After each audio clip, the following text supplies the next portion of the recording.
A significant new feature in the upcoming edition of the Dungeons & Dragons Player's Handbook is a new mechanic called Weapon Mastery. What is it? How do you gain it? And how does it work? Let's find out. Now, during this video, I'm going to call the new books 5.5, although people commonly also refer to them as D&D 1 or the 2024 edition. However, I'll consistently call the current version 5e and the upcoming one 5.5. Now, 5e already has the concept of weapon proficiencies, which allow you to add your proficiency bonus to an attack with a weapon in which you have that proficiency. The idea is that your character is trained in the use of the weapon or weapon type specifically and is especially good with it. Now, in 5.5, you'll also have weapon masteries, which allow you to use special techniques with compatible weapons based on their mastery property. This represents your being trained in a specific type of technique rather than weapon, such as cleave, slow, or sap. A mastery isn't a type of weapon, as with weapon proficiencies, but the ability to basically do specific tricky things with weapons capable of those tricky things. For example, if you have sap weapon mastery, and you hit a creature with a weapon that has the sap mastery property, that creature gets disadvantage on their next attack roll until the start of your next turn. Mastery properties abilities each have a specific trigger, as in the sap example, which is triggered by hitting with a weapon that has sap. And what mastery properties provide is more choices and more nuanced tactical fun for martial classes. You gain mastery properties as part of your class selection. Barbarians begin with 2 and gain more as they level up. Fighters start with 3 and also gain more as they level up.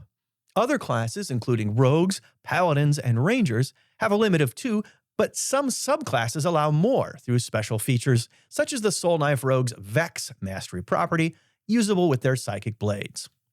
Now, the weapon masteries you are able to select are not permanent, but can be swapped out during long rests.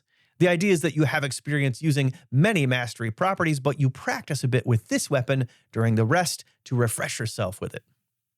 Barbarians, fighters, paladins, rangers, and rogues get access to mastery properties at level 1, and the preview from Wizards of the Coast says they're available by weapon type proficiencies.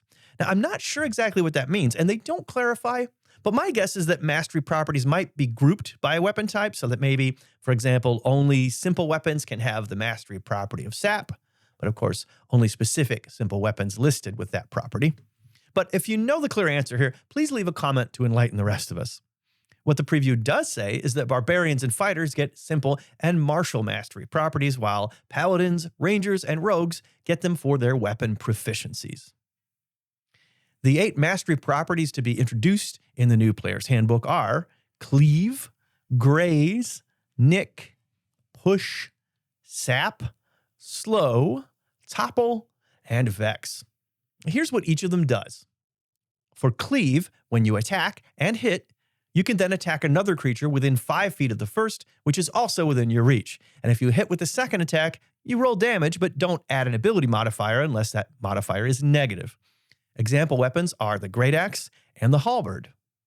For Graze, when you miss a creature with an attack, you then do damage equal to the ability modifier used to make the attack roll. An example weapon is the Greatsword. For Nick, when attacking and dual-wielding light weapons, you can make your second attack as part of the initial attack rather than taking up a bonus action. An example weapon is the Dagger. For Push, you can send a creature 10 feet straight away from you and they do not get a save. It just happens. Now, it isn't clear to me if this is a special kind of attack which only does the push effect, or the push effect happens anytime you attack with a weapon, but I suspect it's the former since they list no trigger for it in the preview, but simply say that this is what the mastery property does. But again, if you know the answer, please enlighten the rest of us and leave a comment. An example push weapon is the Great Club. For Sap, when you hit an enemy, the target does disadvantage on its next attack roll until the start of your next turn, and an example weapon is the Mace. For Slow, when you hit a creature and deal damage, its speed is reduced by 10 feet until the start of your next turn, and an example weapon is the Light Crossbow. For Topple, when you hit a creature, that creature makes a con saving throw, and if it fails, they fall prone. They do get a save against this on the ability modifier used to make the attack, +8, plus your proficiency bonus. And finally, for Vex, When you hit a creature and deal damage, you gain advantage on your next attack roll until the end of your next turn. And that's what we've learned so far about the new Weapon Mastery rules coming soon. That new player's handbook will be available in September of this year, 2024. I'm Dave, and thanks for watching. And if you enjoyed this video, check out my rundown on the Tales of the Valiant Player's Guide, linked on your screen now.